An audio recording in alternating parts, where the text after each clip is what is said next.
బెల్లంపల్లి వ్యవసాయ మార్కెట్ను మరింత అభివృద్ధి చేస్తానని మార్కెట్ కమిటీ చైర్పర్సన్ రత్నం సుకుమారిని తెలిపారు.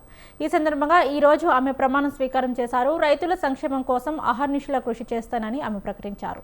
ఈ కార్యక్రమంలోని స్థానిక ఎమ్మెల్యే గడ్డం వినోద్ పాల్గొన్నారు. బెల్లంపల్లి నియోజకవర్గాన్ని అన్ని రంగాల్లో అభివృద్ధి చేస్తానని ఎమ్మెల్యే గడ్డం వినోద్ కుమార్ తెలిపారు. నియోజకవర్గంలోని తిరుగుతూ ప్రజల అభివృద్ధి లక్ష్యంగా పనిచేస్తానని ఆయన ప్రకటించారు. నియోజకవర్గాన్ని మోడర్న్ గా అభివృద్ధి చేస్తారని ప్రకటించిన ఎమ్మెల్యే గడ్డం వినోద్తో మా స్వతంత్ర ప్రతినిధి ఫేస్ టు ఫేస్.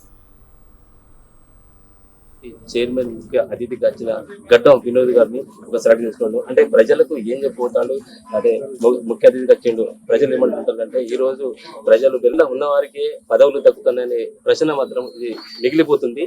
అంటే దీన్ని అడిగి తెలుసుకుందాం. అంటే మీరు పార్టీలో పట్టుకొని ఉన్న వారికి ప్రజలకి మాత్రం వాళ్ళకి పార్టీలు దక్కుతాయని అడుగుతాను ప్రజలు అంటారు. మీరేమంటారు అనేది? కాంగ్రెస్ పార్టీగా ఎవరు కష్టపడి పైకి వచ్చుకుంటారో హైకమాండ్ తెలుసు. మా దగ్గర ఇంటెలిజెన్స్ రిపోర్ట్ ఉంటుంది.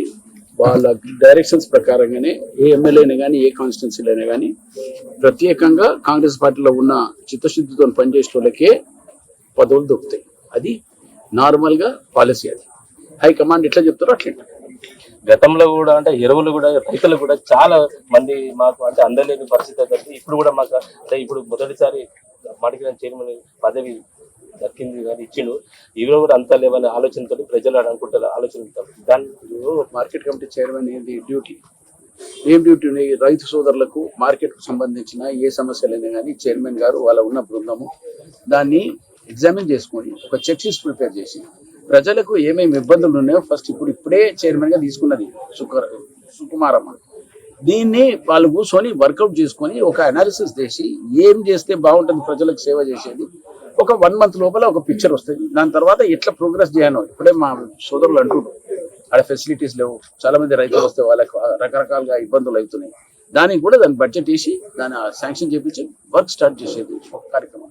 అంటే ఇప్పుడు ప్రజలతో ఏమంటారంటే కాంగ్రెస్ పట్టుకున్న వాళ్ళకే పదవులు దక్కితే ఆలోచన అంటే ఈ ప్రజల అంటే ఆలోచన జరుగుతుంది. మళ్ళీ వాళ్ళ పట్టుకుని కాంగ్రెస్ వాళ్ళకి ఇస్తాననే ఆలోచన జరుగుతుంది. ప్రజలకు సేవ చేసే తప్ప వేరే ఉద్దేశం లేదు కాంగ్రెస్ పార్టీ.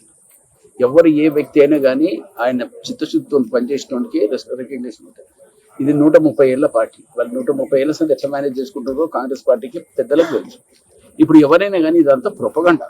ఇదేంటంటే జనాలకు మేము ఏం రికగ్నిషన్ ఇవ్వాలో ఆ టైంలో రికగ్నిషన్ వస్తుంది, జనాలకు అప్రాక్సిమేట్ రెస్పాన్సిబిలిటీ ఇస్తుంది. రైట్. అయితే ప్రస్తుతానికైతే మా రత్నం సుకుమారి మాత్రం ఈ రోజు ఇక్కడ ఉంది. అడిగి అంటే తొలిసారి మహిళకు ఈ రోజు ప్రమాణ స్వీకారం చేసింది. అడిగి తెలుసుకుందాం. అంటే రైతులను అడిగి సమస్యలు తీర్చాలని మాట జరిగింది. రవి లక్ష్మణ్ మంచిర్యాల.